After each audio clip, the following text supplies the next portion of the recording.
a bit of an introduction, meet the speakers. There's myself, and I'll give an intro in a moment. But first of all, I'm going to hand over to Steve from Brilliantly Imperfect to give an intro. Thanks, Ed. Welcome all. Good to see you all virtually. As Ed said, I'm Steve. Started Brilliantly Imperfect with the notion of delivering sponsorship, leadership development, coaching sessions, programs to help underrepresented talent in their careers, in their businesses. I've been in learning and development for nearly 20 years. I know it doesn't look it. I see Ed laughing. Lydia's probably laughing as well. Yeah, nearly 20 years.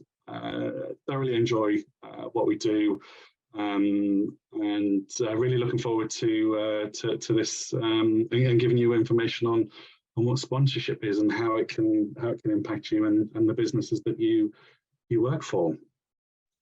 Fantastic. Thanks, Steve. And I'm Ed. I know some of you on the call, and to those of you I don't, really good to meet you for the first time or connect with you for the first time. I'm the CEO and the co-founder of PushFar.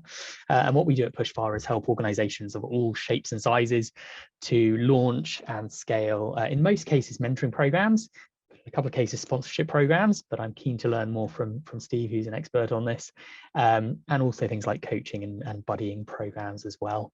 And we do this primarily through our platform. So we say that about 80% of what we do is software or technology based, enabling those connections to be formed. And then 20% of what we do is things like mentoring, training, webinars, workshops, and resources as well. So that's a very brief intro to me, and or rather to PushFar. And then my background personally is in primarily digital and tech. And then 6 years ago, I was at a stage where I was looking for a mentor myself. So that led me on a journey to creating PushFar. So in terms of today and what we're going to cover off, a bit of an overview of the agenda. We're going to start with mentoring. What is it? What are the benefits? Hopefully a lot of you will already know these benefits, but I'm just going to outline what those are as well. And then how you can sort of get started and some examples of mentoring. I'm then going to hand over to Steve to talk about all things sponsorship. So what sponsorship is and what the benefits are. And you may see quite a bit of crossover between the two. So we're then going to go through actually the key differences, mentoring versus sponsorship.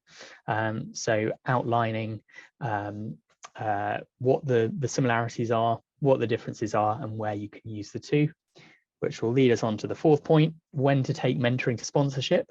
Not always the right time, and how can you apply it correctly? We'll cover off that. And then we'll have plenty of time after that to talk about the next steps from mentoring to sponsorship. And we'll have an opportunity for questions as well. So I'm going to get us started with what mentoring is. Really wanted to start with just a one-sentence definition to summarize this so it's fresh in our minds. I've heard some weird and wonderful definitions of mentoring in the past, and I'm sure Steve, in your 20 years of experience in learning and development, have heard the same. Really, the one-sentence definition that we use at PushFar, mentoring is when someone shares their knowledge, skills, and/or experience to help another to develop and grow. So actually, mentoring's happening the whole time. It happens on an ad hoc, informal basis. Chances are we're all mentoring others. We're all being mentored. The great thing about a mentoring program and mentoring relationships is they are really dedicated to that development and growth. You've got that opportunity with your mentor once or twice a month for an hour to really focus on your career progression and your career development and the goals you're working towards with the knowledge, skills, and experience of somebody else. One thing just to highlight in here, you may notice I don't reference age, I don't reference seniority. You may well find you're being mentored by someone who's younger and more junior than you, but importantly, they've got knowledge, skills, and/or experience in a specific area. So really, anyone who's got knowledge, skills, and experience, and I'm of the belief we all have knowledge, skills, and experience, that's what qualifies you to being a mentor if that's of value to somebody else. So Why are organizations running mentoring programs, and what are the key benefits to these? I know some of you on the call already have established mentoring programs, so you'll probably know some of these, but I just want to highlight some of them so we can focus on those. First of all, it's a really good way of both retaining existing talent and also attracting talent. I speak to learning and development managers and HR directors quite a lot, as you might imagine, and increasingly questions they're being asked in interviews are things like, do you have a mentoring program or scheme? I think the younger generation has probably grown up with celebrities and public figures referencing mentoring, and so as a result they feel the need to be mentored, which is only a good thing. I know there are certain celebrities that advocate and talk about mentoring the whole time, so it's definitely becoming more and more mainstream. It's probably been around, well, it has been around for forever, but it's one of those things that I think now a lot more organizations are looking at for retaining and attracting talent. The second thing, it's a really good way of promoting diversity and inclusion, and also equity as well. I know different organizations refer to either D&I or ED&I or DE&I. It's a really good way of both educating people on challenges that certain individuals face when you're starting to have conversations, understanding difference, understanding people's backgrounds, experience, their insights and their perspectives. That's really valuable. It can get us to start thinking about the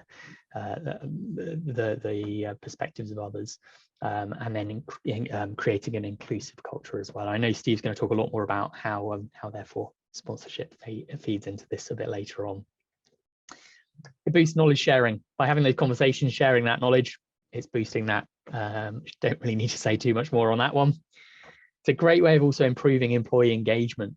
Actually, when we know that when individuals feel like they're learning and growing and developing, they're immediately more engaged.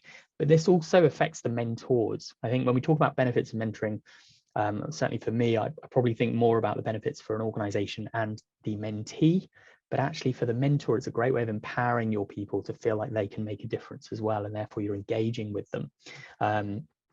Some organizations, I know they've got that challenge where everybody wants a promotion and there are only a certain number of roles in an organization. Actually, a really good step is saying, well, look, unfortunately, we don't have a role available, but we'd love for you to be a mentor. And actually, that's a great way of starting people on the journey of being leaders or managers. So increasingly, organizations are looking at that as a way of boosting employee engagement. It improves workplace culture. We know that when you've got the support, not just of your manager, but also your peers or your mentor, you're improving that culture as well. It's that safe space, that confidential ally, if you like, that you can talk to about challenges you're facing, goals and objectives you're looking to work towards in the next 6 or 12 months.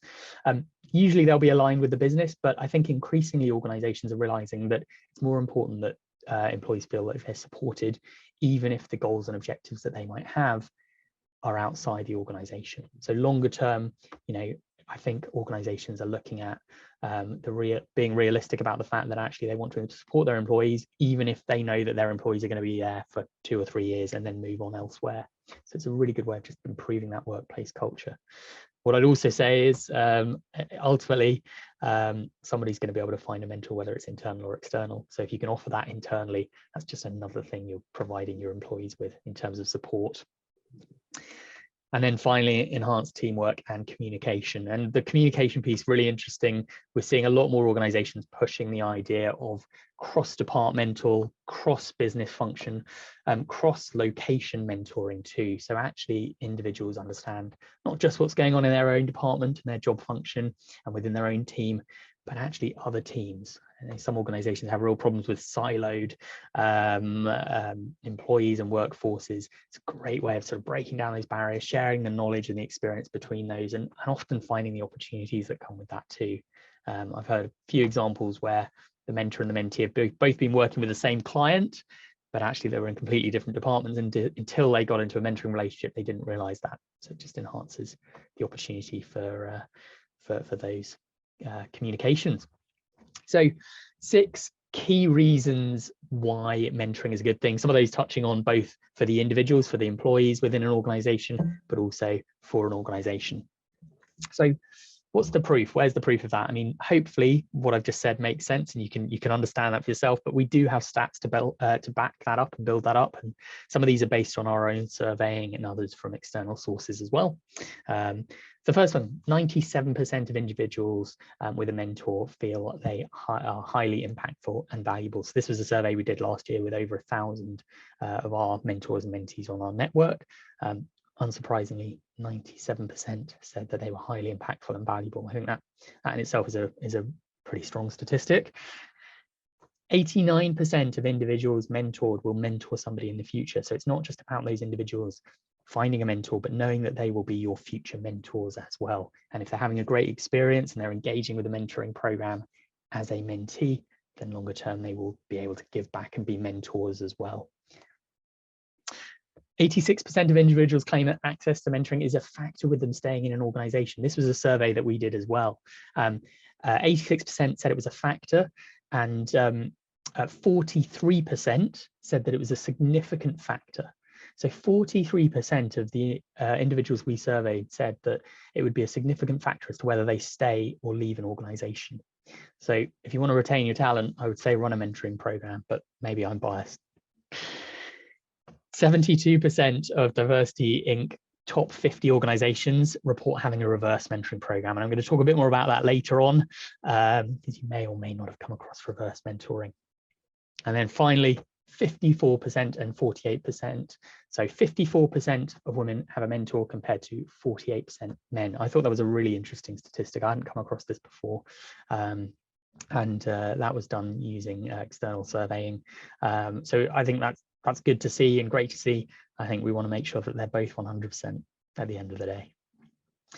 So there's some of the proof points, some of the reasons why mentoring.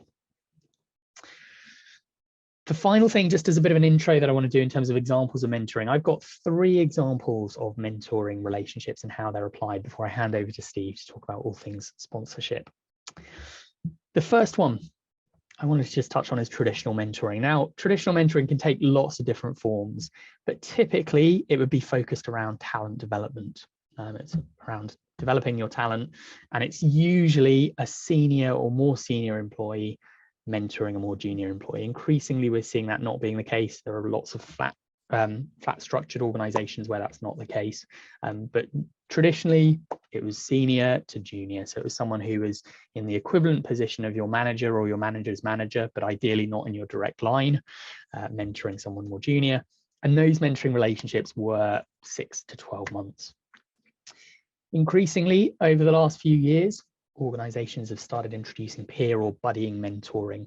And this is typically happening when an individual starts with an organization. We know the first 90 days are critical for new employees. So what should we be doing? Well, not only giving them the support of their manager, but also a buddy or a peer mentor who's been with the organization for a couple of years, knows the ropes, knows which departments do what the processes are internally. And the reason for this, you might think, well, the manager's there to do that. To a certain extent, they are. Understandably, sometimes an employee feels they don't want to admit they don't know something to their manager who's just hired them, and instead they'd feel safer talking to someone who's slightly outside their direct line. And so those relationships last 3 to 6 months, but actually when buddying's done right, those end up being longer term mentoring relationships as well, maybe less formally. And then the third one, just to touch on, and there are loads of other examples that I could talk about. So, but the third one that I wanted to highlight, and I briefly mentioned the previous slide, was reverse mentoring. So this is a newer phenomenon, although it goes back to the 1980s when the CEO of General Electric realized that a lot of those senior leadership team could do with being mentored by those who were a lot younger and technically minded and savvy.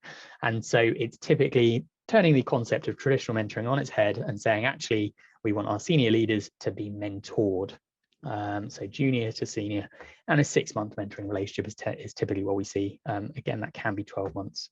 So those are 3 examples of reverse peer or traditional, 3 examples of mentoring programs that we've seen. As I say, there are lots of others and lots of other applications too. Increasingly, organizations are running lots of different programs in parallel as well. I want to just quickly put up on the screen a poll question. I'm going to try and do this And the first question is, how do you use mentoring, or do you use mentoring in your organization? So is it ad hoc? Do you have one formal program? Do you have multiple formal programs, or you're not using it at all? Bit of everything, third. Oh, one formal program, super. Oh, lots of responses coming in, that's good to see.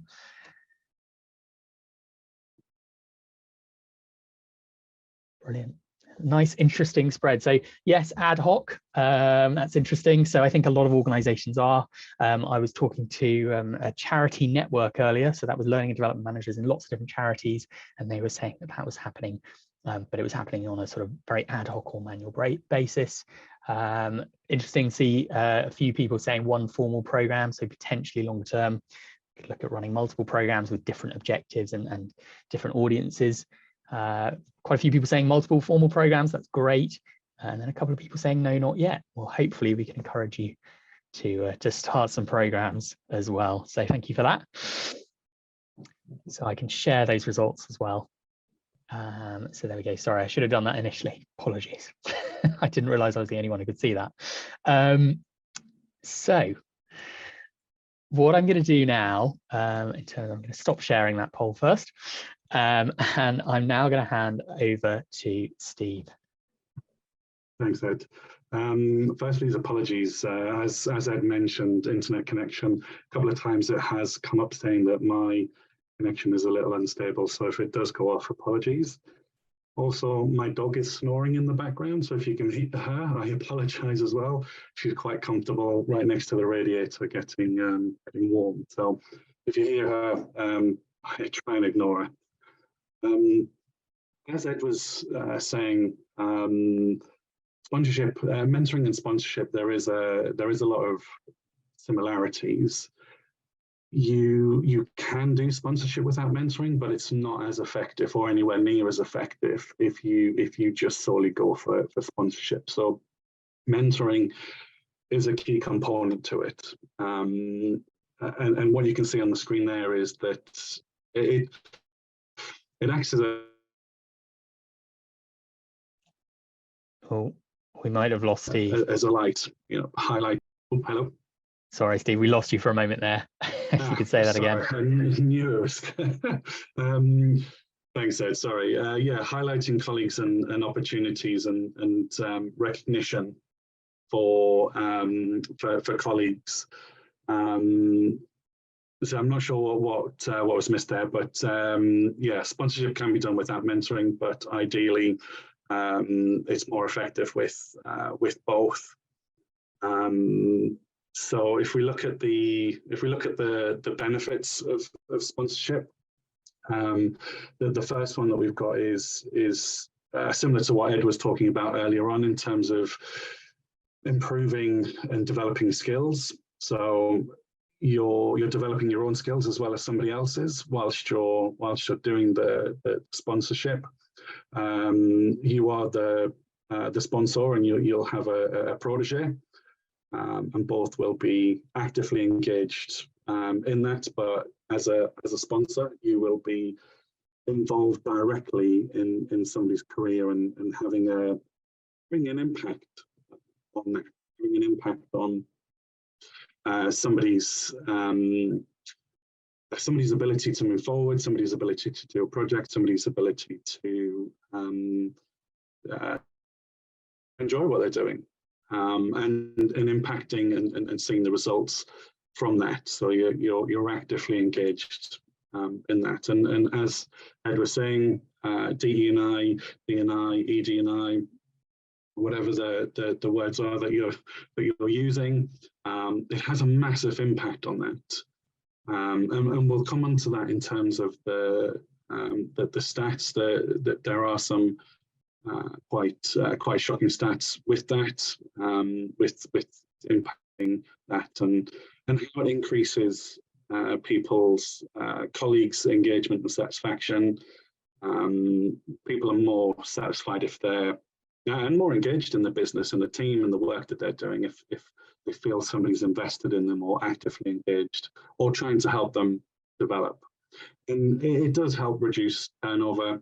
Ed mentioned that in terms of engagement and satisfaction as well. So yeah, it helps people and colleagues feel invested in. So we'll go into the stats. And the first one is it's from the Center for Talent Innovation, CTI, in the US. And it's saying that 85% of women and 81% of multicultural professionals need navigational support. And what we mean by navigational support is sponsorship. Somebody actively engaged in their development, actively engaged with them to help figure out how to succeed and how to move forward in the business. So think about that in terms of your organization and what those stats could mean for you, and how sponsorship and mentoring could help with that. And we look at the next one, which is from Sylvia Ann Hewlett, who's an author and innovator, written several reports, several books on sponsorship. 70% of sponsored men and 68% of sponsored women feel they're progressing through the ranks, having had a sponsor at a satisfactory pace. So they feel that their career progression is moving along at the pace that they feel comfortable with, and they're not being thrown into it, or it's not going too slow. So they're 70% of men and 68% of women feel that, compared to 57% of unsponsored peers. So there's a huge difference in those numbers. And as you can see on here, that turns into a sponsor effect. And what the sponsor effect is, the effect that having a sponsor and a protege does to organizations. Ed mentioned it, that teams become more productive, businesses become more productive, people feel valued, and they're likely to give you more, they're likely to put more into what they're doing. And that's what the sponsor effect is. It's how somebody investing their time can make somebody feel and keep them engaged and develop in terms of their career. So that's 23% of men, 19% of women, which leads to 56% with the sponsor, rises to 56% of and 44% of women. They feel comfortable talking to their manager about certain things, about projects, about pay rises. They feel comfortable when they've got somebody in their corner, when they've got somebody backing them up, saying, "You can do this. You know, I believe in you. I've got your back." Whatever the words are that are using, those percentages are a lot higher compared to 36% of females not approaching their manager or asking for a particular project.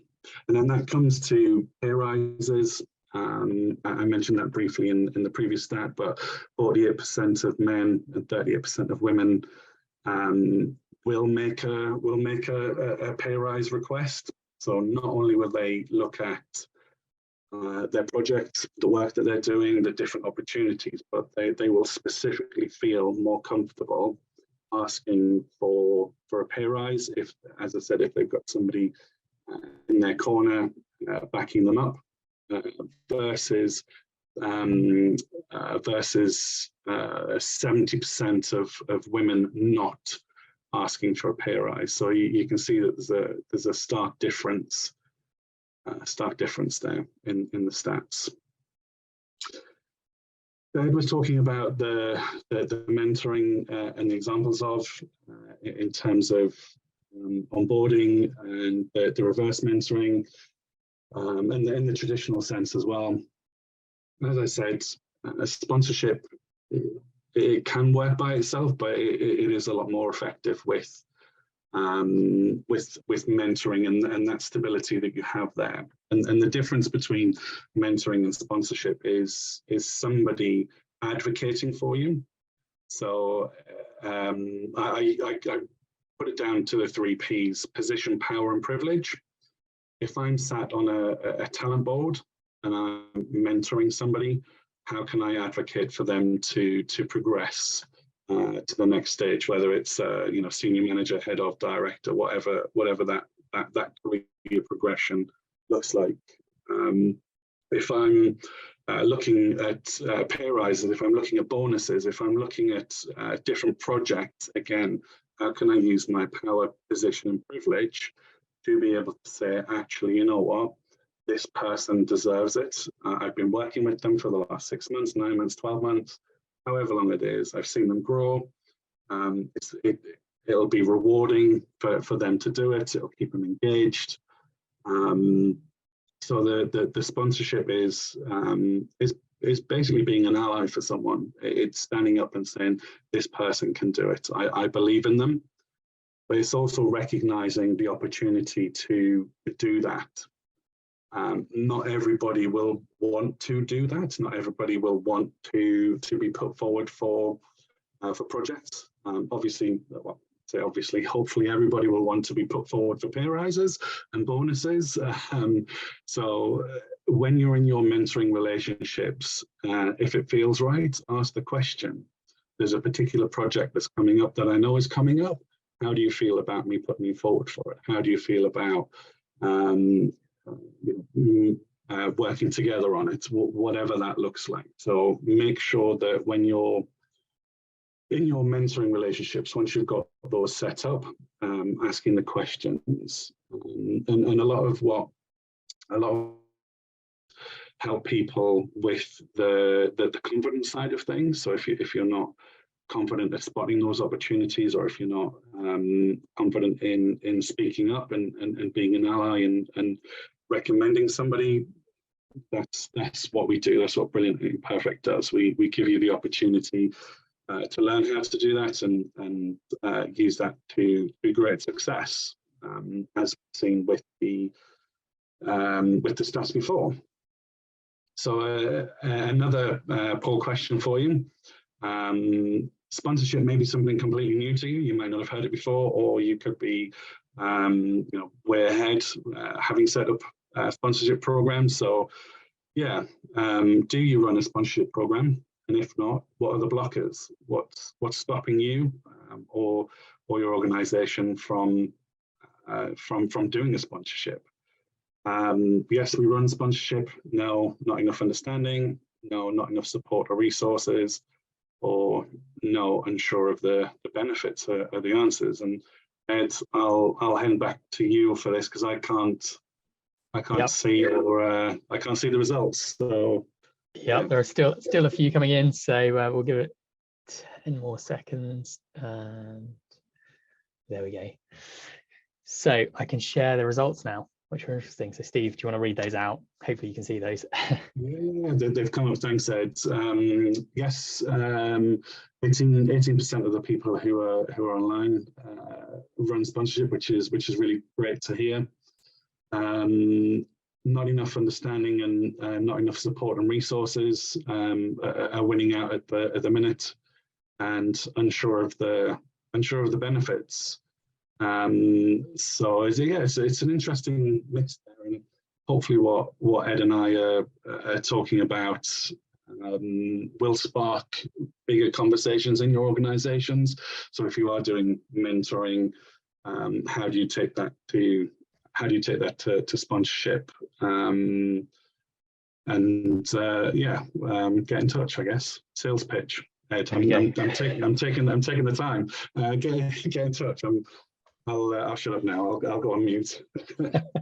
Not at all. No. That was really interesting to see those stats, Steve. And it's interesting to see so many people have said that they're running mentoring, but so few have said sponsorship. So I'm wondering if that's because, well, we know some of the reasons that have been listed there, but so hopefully today and the understanding and the support can help that. So mentoring versus sponsorship, I'm conscious that some of the benefits that I spoke about in terms of mentoring were also highlighted by Steve in terms of sponsorship. What are the key differences? What are the key benefits and the key differences when we look at them side by side?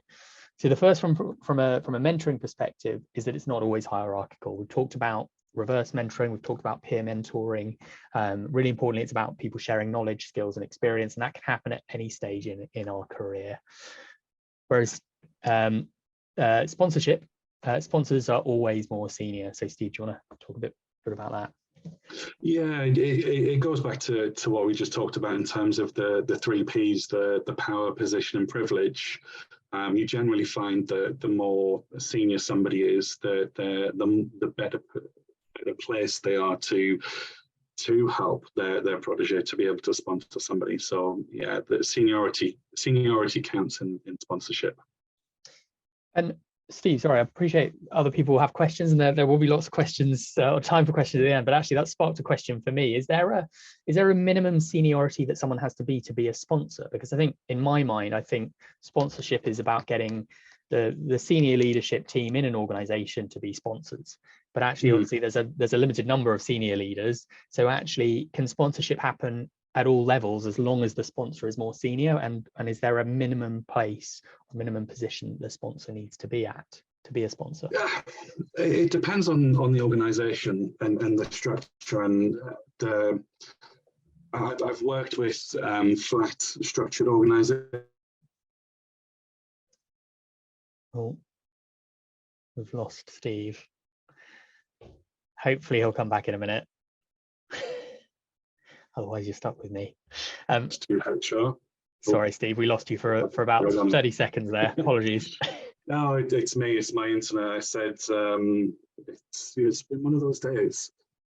But yeah, the seniority is preferred. So the higher you are, the better placed you are to help somebody. But in certain organizations, that's not always possible.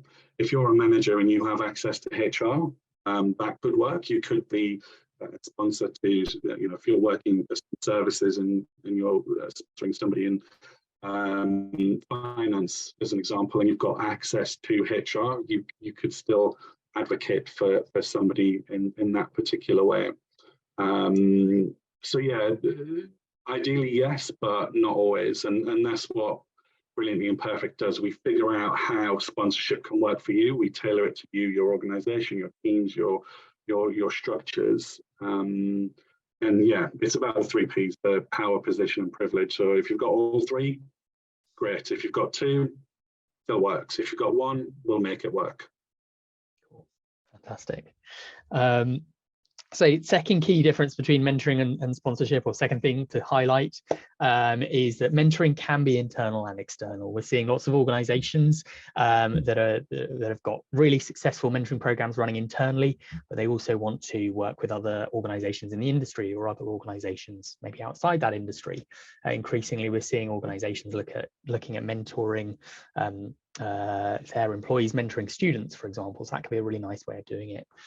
Whereas sponsorship, Steve, I'll hand over to you for the second part of that. Yeah, sponsorship works internally. It doesn't work cross company. You ideally don't want to be advocating for somebody who's potentially a competitor, or yeah, it is what it is. It's internal. You know your systems, you know your projects, you know your people, you know your HR department. So yeah, it has to be internal. And then the third one, so the focus is on the mentee's career goals. So actually the mentee's career goals don't necessarily need to be about promotions or career progression. It could be about becoming better at a certain soft skill or technical skill. It could be to be more educated in, or to understand more about the industry. And that might not necessarily be at all aligned with the career pathway. Whereas sponsorship, I'll hand over to Steve for that second part. Yeah, it's helping the mentee with their career pathways. So as with mentoring, you're giving your years of experience, your how you got to where you are, and your life experiences. But taking it that one step further and actually impacting somebody's career and pushing them forward. There we go. I like the way you said that, pushing them forward, hence the name Push For as well. Push For, yeah. Happy accident. I didn't mean that. That's, there we go. Freudian slip, maybe. And then the penultimate one in terms of the sort of key differences or things to bear in mind when it comes to the two. Mentoring is not really results based. Yes, it's great when the mentee sets a goal and the mentor helps them to reach that goal, but it's all about sharing that guidance, knowledge, and experience, and it's not really about the performance or the results to the same extent. So, Steve, do you want to add to that one? Yeah, the sponsorship, again, it takes it that little bit further in terms of performance related performance results, looking at potentially OKRs or KPIs. Again, the language that you use, but it has a direct impact. So if you're performing, then great. The promotion, the projects, the pay rises, the bonus come, and the sponsorship will be advocating for that. Yeah. We just had a really interesting question come in from Wayne. So I wonder if I might be able to ask you this of you, Steve, as the sponsorship expert. So Wayne said we tend to have program sponsors for DE&I programs rather than focusing on individual sponsors, with the latter happening more organically out of mentoring. What is your view on these differing roles? Also, sponsorship is a form of positive action. What are your views on sponsorship for talent colleagues versus DE&I target approaches? It's a big question. It is, and hopefully when I can do it justice. And I think what you mean by sponsors is a sponsorship for, as you said, the DE&I program. So it could be a director putting their name against National Inclusion Week or Mental Health Awareness Week. Trans Awareness Week, you know, they're putting their name to a particular project or a particular group, you know, ARGs or BRGs. That type of sponsor is different to sponsorship. Sponsorship is, as you mentioned in there, it is individual. It's somebody who is using the mentoring format and getting to know somebody on a personal basis. It's investing their time and energy and their questions to get to know that person, to figure out how they can help them with the mentoring, and then using that, taking it one step further to advocate for them specifically, rather than saying, you know, I agree with, or I put my name behind this particular project or this particular initiative that's currently happening. So there's a slight difference. There's a slight difference with that. Both work really well. Both work super. If you can have both, if you can have somebody sponsoring a particular program. So if you had a sponsor for sponsorship, and then you had a group of people doing the sponsorship, that would be amazing. That's the ultimate. It is, yeah. The more people you can get on board, the better. Sponsorship isn't necessarily for talented colleagues. People, I'm a great believer in people not losing performance or not waking up one day and thinking I'm not going to perform today. There are factors around that, whether it's the leader, the manager, the project, the team, the company, something personal outside of work. And mentoring and sponsorship can help get to the root cause of that by asking questions and advocating for them and talking to them. So this isn't just for talented colleagues, it is for underrepresented groups, as Ed and I talked about in terms of the different facts. You know, women's progression at the minute it's not happening at a greater rate that it should be. So how can mentoring and sponsorship affect that? Black talent, how can we use sponsorship? You know, as a white man, how can I help somebody who, you know, the power, position, privilege that I have? How can I use that to help somebody progress? And it's about opportunities within that, not just for talented colleagues. hopefully I've done that justice, Wayne. If I haven't, let me know. I can't see if anybody's got any confused faces or not. I can only see Ed's face. Sorry. No, it's fine. Yeah, let me know if you need me to follow up. That's really interesting. Cool.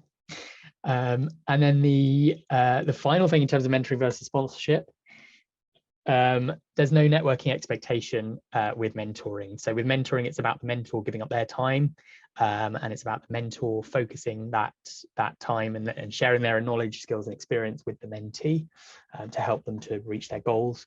Whereas sponsorship, I'll hand over to Steve to explain this, is about opening networks and advocating the sponsee.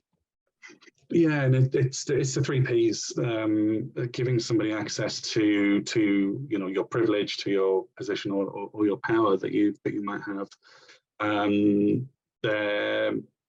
So it's basically sharing the people that you know that will allow somebody to get onto a project or do something different to what they're doing. Fantastic. I can see Shola in the chat as well, who I have pleasure of working with as well, has asked a question as well, so I'll read that out as well. Have you seen cases of performative sponsorship where underrepresented groups or individuals are used as a way to improve their profile in an organization rather than actually support the talent of the colleague? Really interesting question. It is, yes, and in a previous career, there was a black man who constantly went up for promotion. He wanted to, he did all the leadership courses, the managerial courses, both internally and externally, and he struggled with confidence. He struggled with answering interview questions. He struggled with articulating what he needed to articulate in those in the interviews. But then once we started doing mentoring and sponsorship, and started opening him up to the business, so it wasn't just his customer services area. We were giving him exposure to finance, to HR, to sales. And figuring out that whole customer service journey through sales and beyond. Once we started opening them up to the in terms of the performative side of things, the projects that he was working on, level of engagement increased. He was at the point where he was about to walk away from the company, but we managed to retain him. There are other stats that I could go into, but we can share them afterwards. I'm conscious of time, but yeah, if we invest the time in people, it reaps rewards for everyone involved. Fantastic. Thank you, Steve. So the final kind of couple of slides from us, and then we'll have plenty of time or a bit of time rather for a couple more questions, is about when to take mentoring to sponsorship. So I'm going to hand this over to Steve as well to go through this. Yeah, and it's what we were talking about earlier on, and it's the confidence and the ability, having the right skills and the right knowledge to know when to advocate. When to say this person is right for this role, or this person is right for this project. It's having the ability to do that, and I generally like to break things down into willingness versus able, willingness versus ability, and everybody in the right mind is going to be willing to want to do this, but are they able to do it? And it's about matching the willingness with the ability, and how it, yeah, as it says on the screen, the right skills and knowledge to pick the right opportunity. And if there isn't an opportunity, how do you create an opportunity?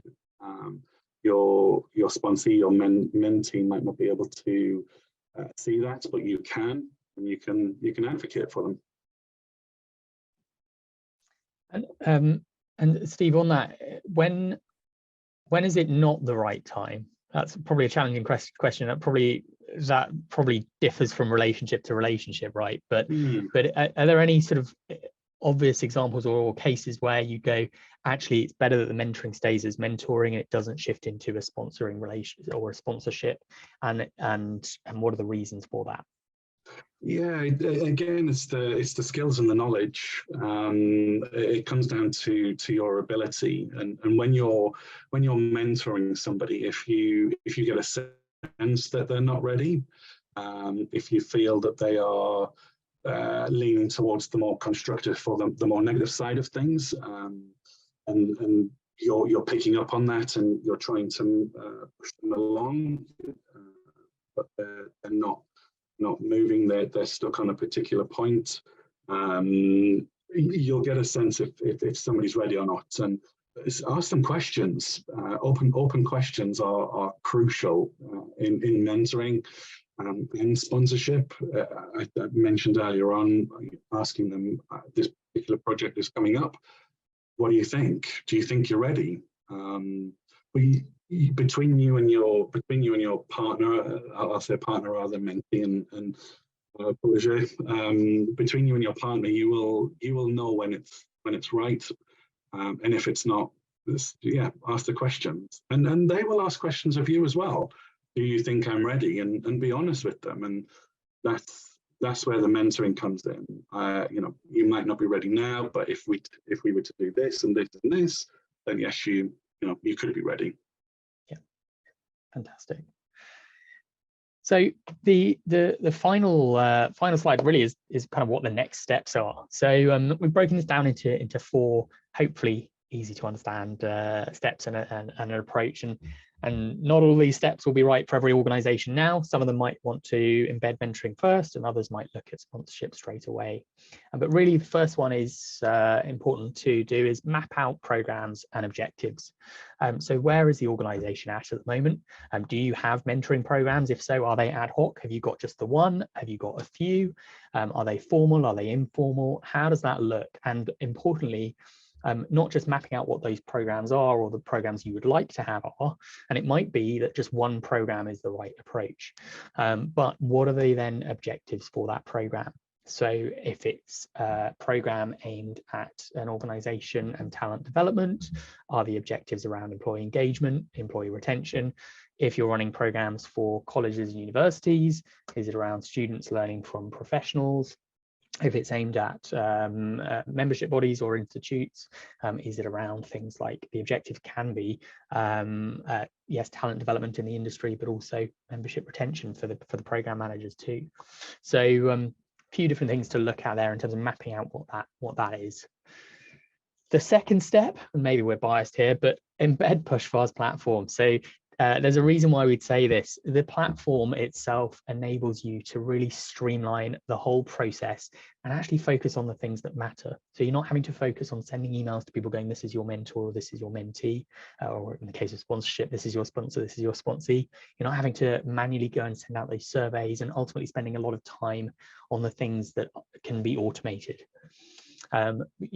This is all about people at the end of the day. Software is only as good as the people involved. So we would always say, let the software do the things that can be done by software, so that as people, we can focus on the things that really matter. So we can focus on things like the training and the educating and the engagement with the individuals and having those conversations, and things like the matching, the profiles, those can all be automated to a large extent. So let's make that process easier. Let's embed that platform for those mentoring programs. If you're looking at then this transitioning into sponsorship, and I'll hand over to Steve for the third point and the fourth point, what does that then look like, Steve? Yeah, and it's workshops. It's embedding the skills and abilities and the willingness that we've talked about in terms of understanding things such as intersectionality, or what the difference is between not racist and anti-racism. Confidence, unleashing your presence workshops, communication workshops, presentation workshops, the kind of skills and abilities that somebody would need to be able to stand up with confidence to say, this person is right for this role, and not back down when challenged. And again, difficult conversations would come into the communication side of things. So, and I know Ed and Pushfar, they've got online resources as well, PDFs and whatnot that comes along with the platform. So we'll be using them as well as taking it that bit further with something sponsorship. Oh, I think we lost that final part. Sponsorship, yeah. Sorry, Steve, we lost that final part, but I think what you're saying is, using our resources for mentoring, and then when it comes to that sponsorship, taking it that step further with the support that you offer and the exactly. And then the final thing. There we go. Yeah, I've said this before in terms of the recognizing moments and creating those moments. I'll not go into too much about it. So, yeah. Fantastic. Thanks, Steve. And we've had a couple of questions come through as well. Do you have success stories or case studies that we can access for organizations, especially to encourage take up of mentoring and sponsorship? We've got lots on mentoring, and Steve, I'm sure you've got some that you can share on sponsorship as well. So, Steve, how do people? Well, the next slide is probably perfect for this. Let's stay connected, right? And we're going to have time for some questions as well. We've got sort of 7 minutes left, but if you want to get in contact with Steve and pick his brains about all the amazing things that he has insights of in terms of his experience, then brilliantlyimperfect.com. People can get in touch with you, can they, through that, or connect with you on LinkedIn? Can I say that? Yeah, absolutely. Yeah, LinkedIn and the website, absolutely. Fantastic. And then for us, if you've not yet run mentoring programs, or you're looking to automate mentoring programs, and indeed the manual processes around sponsorship, you can also, this is another question that's come through, can sponsorship be administered through Pushfar's platform too? The answer is it absolutely can. So if you're looking at a way to streamline internal mentoring, coaching, sponsorship, buddying programs, any of those things, then that's where our platform comes into play. So final thing is just any questions. I know we've had some really interesting questions coming through on the chat. Thank you so much, Wayne, for those great questions, or that great question that you asked, and Shola the same, and Simon. Any other questions? We've got a bit of time. We've got 5 minutes left. So any other questions? We'd love to hear them. The other thing is, as I say, you've got hopefully all of our details, but we will send an email out either later today or tomorrow with this recording, and in terms of details of how you can get in touch with us if you would like to ask us any other questions or set up a call with either of us as well. But otherwise, and while we're maybe waiting for people to ask or type questions into the chat, thank you so much for joining us today. I've learned a lot. I hope you all have as well, and all the best with embarking on mentoring and sponsorship programs. Yeah, thanks, Ed. Thanks for hosting. Fantastic. So Simon said, can you say anything about the costs of Pushfar and Brilliantly Imperfect programs? Yeah, absolutely. From our side, I certainly can. I'm certainly not going to speak on behalf of Steve, but from our side of things, platform-wise, we work on typically license basis.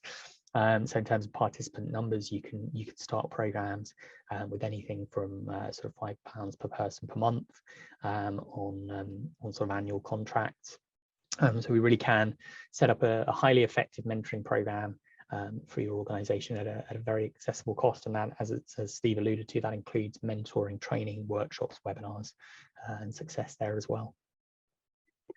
In terms of Brilliant Imperfect, it entirely depends on the numbers of people that you're potentially looking at putting on the different programs. If it's a one-off initiative, or if it's a sustained sort of 3 month, 6 month, 9 month, 12-month long program. So cost is a bit tricky. Scoped on a case-by-case basis. Exactly. Yeah, we would need to have a conversation to figure out costs. So as Ed said, yeah, connect on LinkedIn or contact details are on the website. Drop us some details. We'll ask some questions. We'll connect and we can come up with a cost. Fantastic. few people have dropped off now, which I hope means that they pick up what they needed to. If there are any other questions, though, you can reach us both on here.